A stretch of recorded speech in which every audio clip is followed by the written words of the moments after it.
Good morning students. आज class 9th गणित हिंदी माध्यम के छात्रों के लिए हमने वास्तविक संख्या में जो है अध्ययन किया है। क्या? परिचय। वास्तविक संख्या किसे कहते हैं? वास्तविक संख्या के दो शाखाएं हैं, दो प्रकार हैं, परिमेय और अपरिमेय। तो इन सब चीज़ों पर हम प्रीवियस वीडियो में चर्चा कर चुके हैं और अब उसके आगे कंटिन्यू करते हुए अब एक इम्पॉर्टेंट थ्योरम यानी प्रमेय पर बात करेंगे, जो कि 9th क्लास के एग्ज़ाम में खूब पूछी जाने वाली होती है और इम्पॉर्टेंट भी है। यदि n, वो प्रमेय क्या है, उसका कथन क्या है, कथन पर ध्यान देंगे। यदि n एक अभाज्य संख्या है, अभाज्य आप जानते होंगे जो कि 2 से स्टार्ट होती है, 2, 3, 5, 7, 11, 9 नहीं होती। तो ऐसी संख्याएं जो स्वयं से विभाज्य होती हैं वही केवल हमारी अभाज्य संख्याएं होती हैं। तो इन्होंने कहा कि अगर n, ध्यान दीजिएगा स्मॉल n लिखा हुआ है, n एक अभाज्य संख्या है तो स्क्वायर रूट ऑफ n यानी वर्गमूल n का वर्गमूल सदैव एक अपरिमेय संख्या होगी या होती है। तो आइए इसकी उपपत्ति यानी इसका प्रूफ देखते हैं कि कैसे इसको हम सिद्ध करेंगे।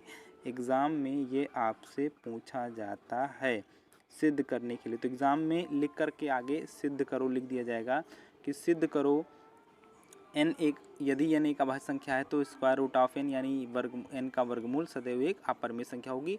इसी पर आधारित कभी कभी कुछ इसी पर आधारित जैसे n का मान 2 रख दिया गया तो सिद्ध करने को आ जाता है कि सिद्ध करो 2 का वर्गमूल एक अपरिमेय संख्या है। आप जानते भी हैं। तो पहले प्रीवियस वीडियो में हम लोग एग्जाम्पल देते थे अपरिमेय संख्या में, तो आज इसको सिद्ध करने का वक्त आ गया। तो आइए इसका डेरिवेशन देखते हैं कैसे इसको सिद्ध करेंगे। देखिए पहले तो आप एक बात समझ लीजिए कि जब भी ऐसे थ्योरम्स या ऐसी चीज़ें आती हैं तो इसके लिए कौन सी विधि का इस्तेमाल हम लोग करते हैं, उस विधि को कहते हैं विरोधाभास विधि, कंट्राडिक्शन मेथड ना।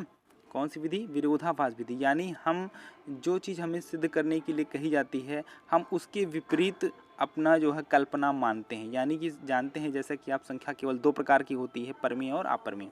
तो यहाँ पर सिद्ध करने के लिए क्या कहा गया है कि स्क्वायर रूट ऑफ n यानी n का वर्गमूल एक क्या है? अपरिमेय संख्या है।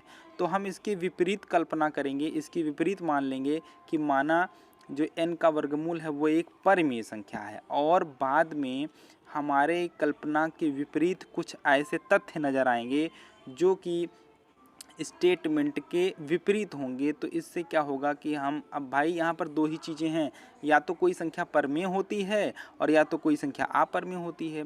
अगर हमने उसको परिमेय मानकर कुछ विश्लेषण किया, कुछ कैलकुलेशन किया और जो परिणाम आएगा वो हमारी बिल्कुल कल्पना के विपरीत में जाएगा तो हम ये कहेंगे कि जो हमारी कल्पना है वो गलत है। अतः अगर वो परिमेय नहीं है तो क्या होगी? अपरिमेय होगी। दो चीज़ों में से एक ही चीज़ होती है।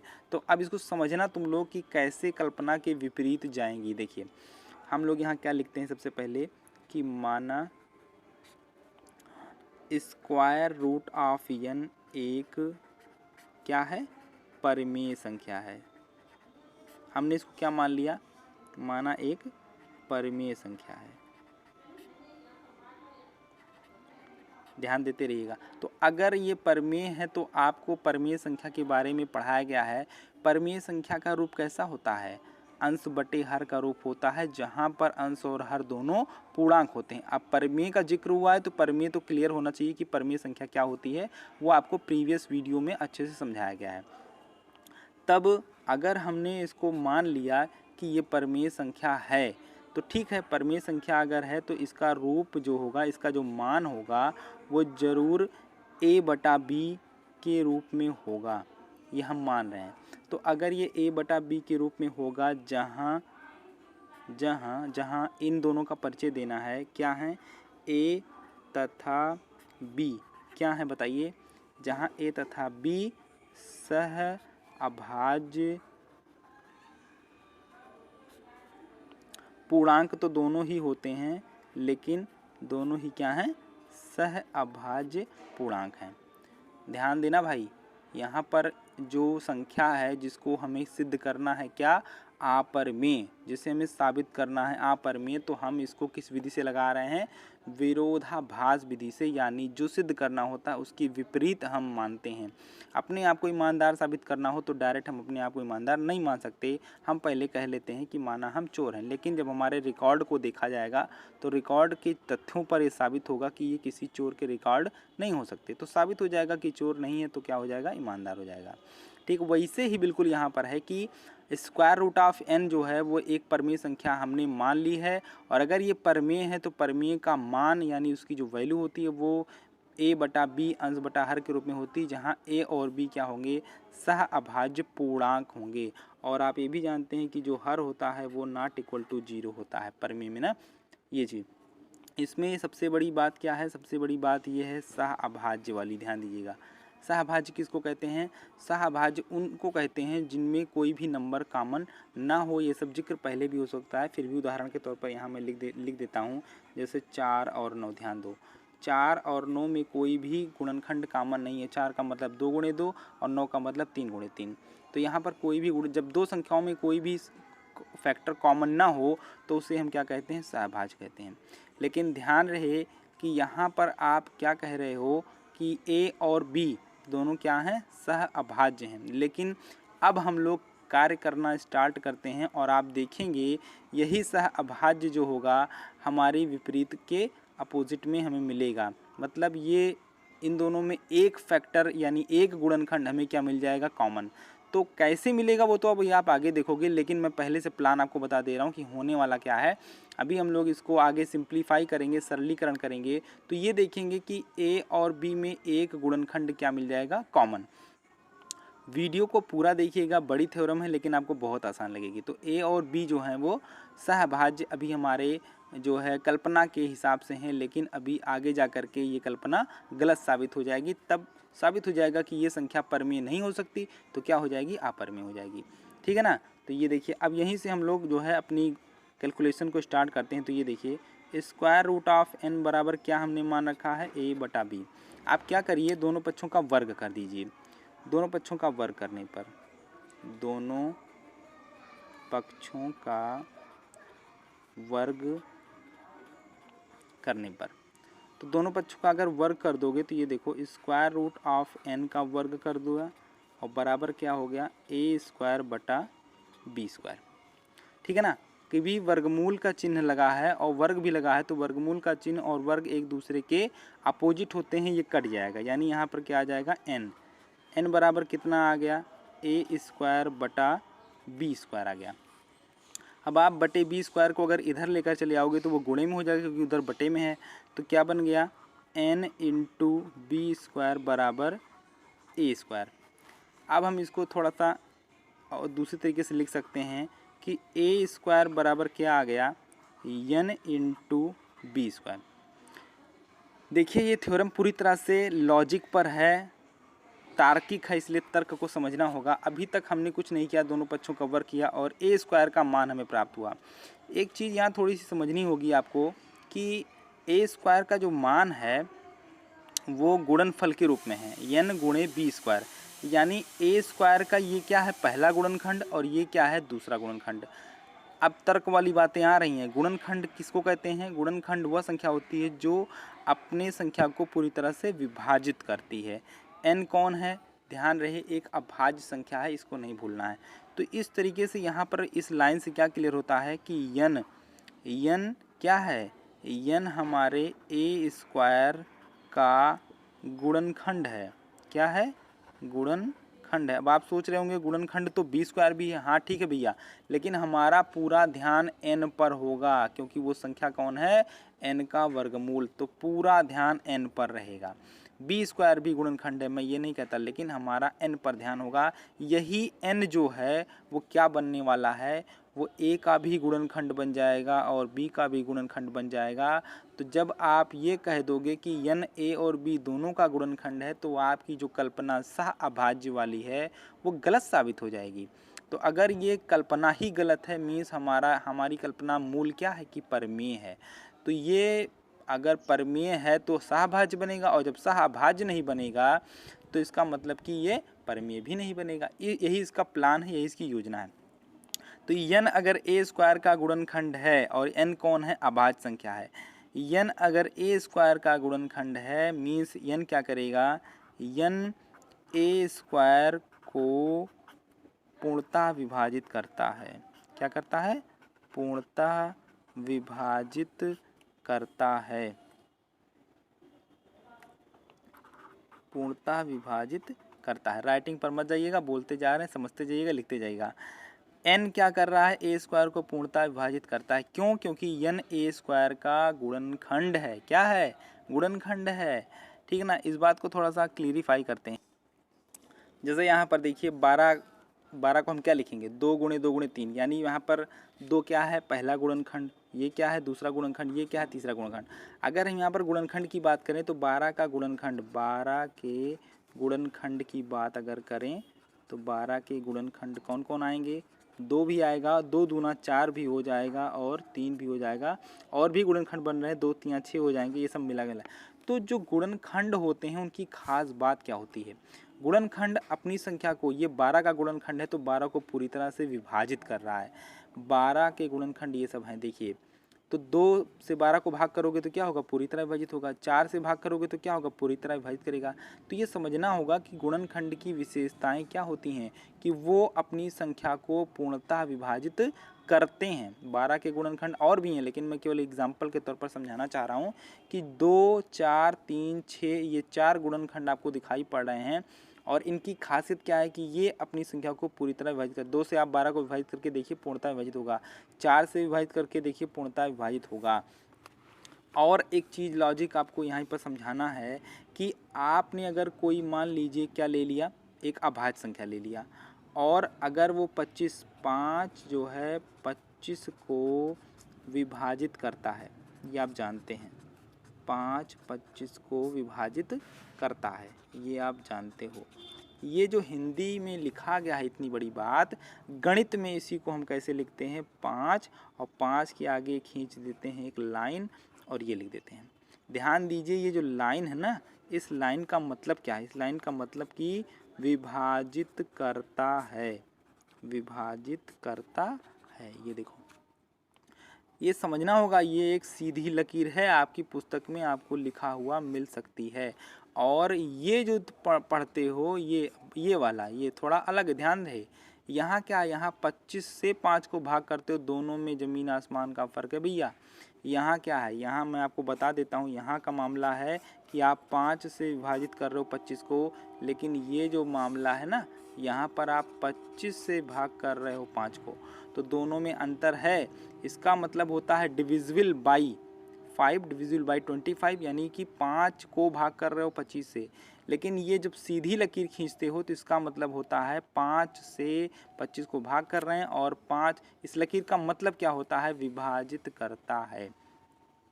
तो इतनी बात आपको समझ में आ गई, क्योंकि ये बात प्रमेय में लगने वाली है। हाँ, जो मेन बात थी वो बताना भूल गए, और अब बताना है। देखिए, अगर आप ये समझिए कि 5 जो है वो 625 को क्या करता है, पूरी तरह विभाजित करता है ना, 5। अच्छा, 625 क्या है, 625 एक पूर्ण वर्ग संख्या है। 5 जो है वो 25 के स्क्वायर को विभाजित करता है। ध्यान देना, विभाजित करेगा तो बोलोगे, ऐसे ही नहीं बोल दोगे। 26 के स्क्वायर को विभाजित नहीं करता है, लेकिन 5 625 को विभाजित करता है। ये छोटी सी लकीर जो सीधी सीधी है, इसको क्या पढ़ते हैं, विभाजित करता है। तो 5 25 स्क्वायर को विभाजित करता है। अच्छा, एक प्रैक्टिकल के तौर पर छोटी सी चीज़ देखिए कि अगर मैं इस स्क्वायर को हटा दूँ, यहाँ 25 और यहाँ 5, तो क्या अब 5 25 को विभाजित नहीं करेगा, यानी कोई, अब ये 5 कौन है, अभाज्य है। अगर कोई अभाज्य किसी पूर्ण वर्ग संख्या को विभाजित कर रहा है तो आप परिणाम देख रहे हो कि उसका वर्ग अगर हम हटा भी दें तब भी वो उसको क्या करेगा, विभाजित करेगा ना। मीन्स अगर ये देखिए, मैं आपसे कहूँ कि n कोई अभाज्य संख्या है और वो a स्क्वायर को विभाजित करता है, तो इसका मतलब n जो है वो a को भी विभाजित करेगा। ये छोटा सा परिणाम आपके सामने निकल कर आता है। एक और उदाहरण से देखिए, एक और उदाहरण से देखिए, आपको समझ में पूरी बात आनी चाहिए। जैसे 3 है, अब 3 जो है वो आपके 9 के स्क्वायर को विभाजित करेगा कि नहीं करेगा। 9 के स्क्वायर का मतलब 81, तो 3 विभाजित करता है, ये लकीर का मतलब विभाजित करता है, 3 विभाजित करता है 9 स्क्वायर को। तो क्या आप इस स्क्वायर को हटा दोगे तो 9 बचेगा। तो क्या अब ये 3 तुम्हारे 9 को विभाजित नहीं करेगा, तब भी तो करेगा, लेकिन ये शर्त कब होगी, जब आपका भाजक एक अभाज्य संख्या हो। ये इतनी बात तार्किक है जो आपको समझना है। तो अगर मैं कहूँ इसको नियम के रूप में लिखा जाए तो नियम यही बनकर तैयार होता है कि अगर ये देखिए यहीं पर ये इतने में हम समझ लें,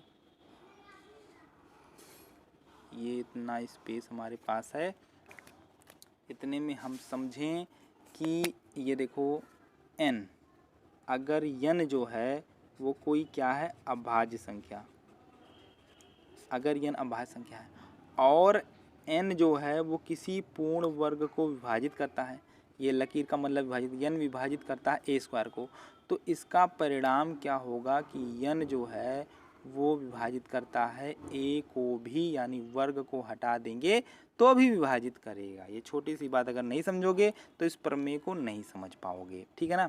तो उम्मीद है इतनी बात समझ में आ गई। तो भैया ये देखो n क्या है, n है आपका अभाज्य, n कौन है, n है अभाज्य, ये देखो पहले ही लिखा गया प्रमेय में। तो n अगर अभाज्य है और n a स्क्वायर को क्या करता है, पूर्णतः विभाजित करता है, इसका मतलब यहाँ पर आप क्या लिखोगे, यहाँ लिखोगे कि n जो है एक लकीर खींच दिया a स्क्वायर ना, लेकिन अभी क्या सीखा गया है कि n अगर अभाज्य है और a स्क्वायर को विभाजित करेगा तो ये तीर लगा दिया, इस तीर लगाने का मतलब इसका परिणाम, तो इसका परिणाम ये हुआ कि n जो है वो a को भी विभाजित करेगा। क्यों, क्योंकि n अभाज्य है और इस लकीर का मतलब विभाजित करता है। तो अब मैं यहाँ से फिर आता हूँ, ये देखिए ये यहीं से मैं फिर आता हूँ।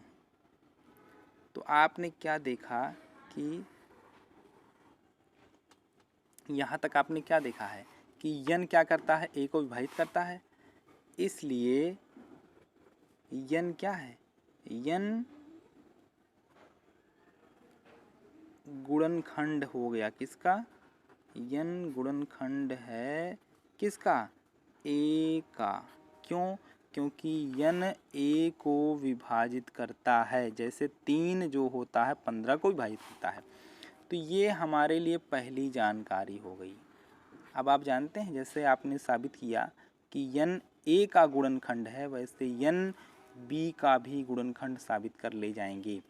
बस इतनी सी बात से आपकी कल्पना गलत हो गई, और आपकी कल्पना गलत होने का मतलब हमारी संख्या परमेय नहीं है, तो वो क्या है, अपरमेय है।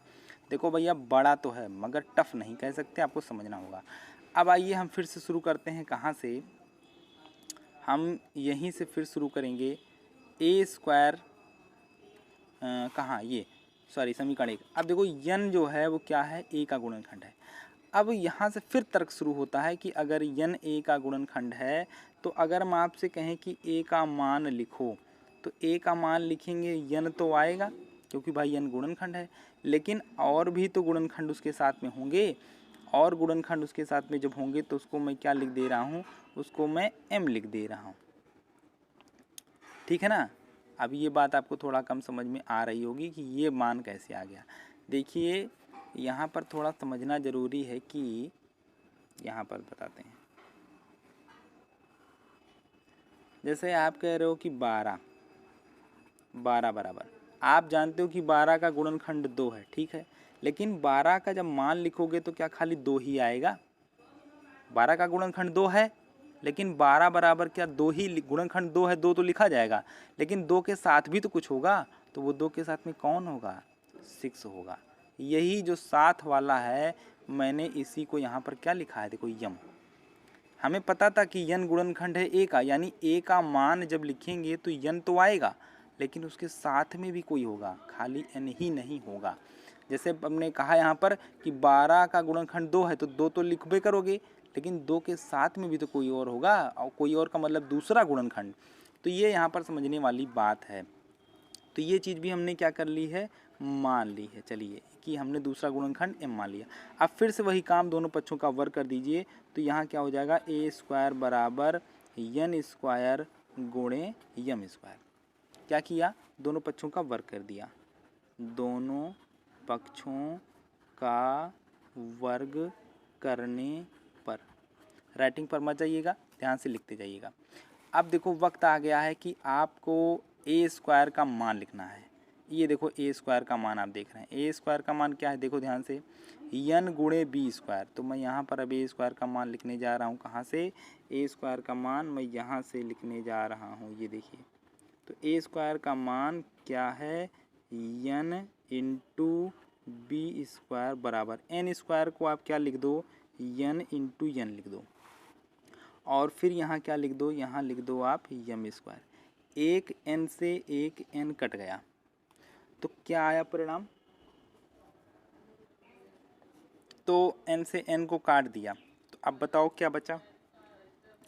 अब हमारे बी स्क्वायर का मान आया एन इंटू यम स्क्वायर। फिर वही पुरानी बात, बी स्क्वायर का जो मान आया है वो दो गुणनखंडों के रूप में है, पहला गुणनखंड n है, दूसरा गुणनखंड m है। तो अगर पहला पार्ट जैसे यहाँ पर देख रहे हैं 12 बराबर 2 गुणे 6, वैसे ही बी स्क्वायर बराबर यहाँ पर है, तो n क्या हो गया है, n बी स्क्वायर का गुणनखंड बन चुका है। आपका हो गया m स्क्वायर भी है, हमने पहले ही बताया हमारा ध्यान पूरा n पर होना चाहिए। तो यहाँ से क्या क्लियर हुआ कि इसलिए n जो है गुणनखंड है किसका, n गुणनखंड है बी स्क्वायर का। तो भैया फिर वही बात आई, अब आप कहोगे क्या बार बार बोल रहे हो भैया, यूज़ करना है, प्रयोग करना है तर्क को। n अगर गुणनखंड है बी स्क्वायर का, तो n क्या करेगा, बी स्क्वायर को पूरी तरह से विभाजित करेगा गुणनखंड की खासियत से। तब जो है आप क्या लिखोगे, n जो है लकीर खींच दिया, इस लकीर का मतलब क्या है, विभाजित करता है किसको, बी स्क्वायर को। लेकिन अभी क्या समझाएं कि n क्या है, एक अभाज्य संख्या है, और अगर कोई अभाज्य संख्या पूर्ण वर्ग को विभाजित करती है, इसका मतलब ये इसको पढ़ते हैं इम्प्लाइज दैट, इसका अर्थ है कि, इसका अर्थ ये हुआ कि n जो है तब b को भी विभाजित करेगा, यानी स्क्वायर का हटा दिया तब भी विभाजित करेगा। ये समझ में आना चाहिए, अभी पीछे थोड़ी देर बाद समझाया है। तो इसका मतलब n अगर b को विभाजित करता है तो n क्या हो गया, n गुणनखंड हो गया किसका, n गुणनखंड है किसका, b का। ये देखो, तो अब बताओ ये दूसरा समीकरण, अब बताओ n गुणनखंड है a का भी, n गुणनखंड है b का भी, तो भैया कहाँ से ये बात अब साबित, ये कहाँ से सत्य रह गया। आपने तो सह अभाज्य इसको माना था, और सह अभाज्य का मतलब कुछ भी कॉमन ना हो, लेकिन यहाँ a और b में n क्या हो गया, कॉमन हो गया। a का गुणनखंड n भी निकल रहा है और b का गुणनखंड भी n निकल रहा है। तो इसका मतलब ये हमारी कल्पना के क्या हो रहा है, विपरीत हो रहा है। और हमारी मूल कल्पना क्या है कि हमारी संख्या परमेय थी, और अगर परमेय थी तो ये बात कैसे आ गई, इसका तात्पर्य ये हुआ कि हमारी कल्पना के विपरीत है, मीन्स ये संख्या परमेय नहीं है, और इस तरीके से ये प्रमेय यहीं पर समाप्त होती है। तो यहाँ क्या लिखोगे कि समीकरण 1 व 2 से स्पष्ट है कि हमारी कल्पना क्या है, गलत है, हमारी कल्पना गलत है, अर्थात n का वर्गमूल एक परमेय नहीं है, परमेय नहीं है। इसलिए स्क्वायर रूट ऑफ n यानी n का वर्गमूल एक क्या है, एक अपरमेय है। तो इस तरीके से ये थ्योरम यहाँ पर प्रमेय समाप्त होती है। आपको पूरी तरह से समझ में आई होगी बात। अगर आपको स्क्रीनशॉट लेकर लिखना है तो आप इस तरीके से इसको लिख सकते हो। ये देखिए, अब आप स्क्रीनशॉट ले लीजिएगा और इसको पूरा डिटेल में लिख लीजिएगा। मैं आपको फिर समझाता हूँ इसका प्लान क्या था। थ्योरम बड़ी है, दीर्घ उत्तरीय है, लेकिन इम्पॉर्टेंट बहुत है। तो n को आप अगर n कोई थ्योरम का स्टेटमेंट आप देख रहे हैं, n कोई अगर अभाज्य संख्या है तो n का वर्गमूल सदैव एक अपरिमेय संख्या होती है, ये सिद्ध करना था। तो हमने क्या किया था, इसमें विपरीत मान लिया था कि माना n का वर्गमूल एक परिमेय संख्या है, और अगर ये परिमेय संख्या है तो परिमेय का स्वरूप कैसा होता है, अंश बटे हर यानी a बटा b, जहाँ a और b क्या है, सह अभाज्य पूर्णांक हैं। यही सह अभाज्य वाली बात बाद में आपने देखा गलत हो जाएगी, और तब बड़ी आसानी से आप कहेंगे हमारी कल्पना गलत है, हमारी सोच गलत है, मीन्स ये परिमेय नहीं होगी तो अपरिमेय हो जाएगी। यहीं से मुद्दा उठाया मैंने, n का वर्गमूल बराबर a बटा b, दोनों पक्षों का वर्ग किया तो वर्गमूल के ऊपर वर्ग लगाओगे तो वर्गमूल और वर्ग कैंसिल हो जाएंगे। n बराबर a स्क्वायर बटा b स्क्वायर बटे में था तो गुणे में चला आया, n गुणे b स्क्वायर बराबर a स्क्वायर, यानी कि a स्क्वायर का मान क्या आया, n इंटू बी स्क्वायर। यहाँ अब लॉजिक शुरू होता है, तर्क शुरू होता है कि a स्क्वायर का मान गुणनफल के रूप में है, पहला भाग n है, दूसरा भाग b स्क्वायर है, मतलब n क्या है, गुणनफल है, b स्क्वायर भी गुणनफल है, लेकिन हमारा पूरा ध्यान n पर होगा।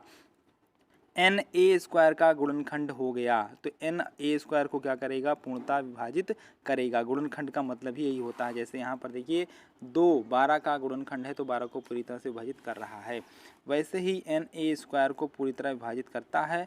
और n, ये जो लकीर खींचते हैं इसको क्या रीड करते हैं, n विभाजित करता है a स्क्वायर को। तो n कौन है, n एक अभाज्य संख्या है।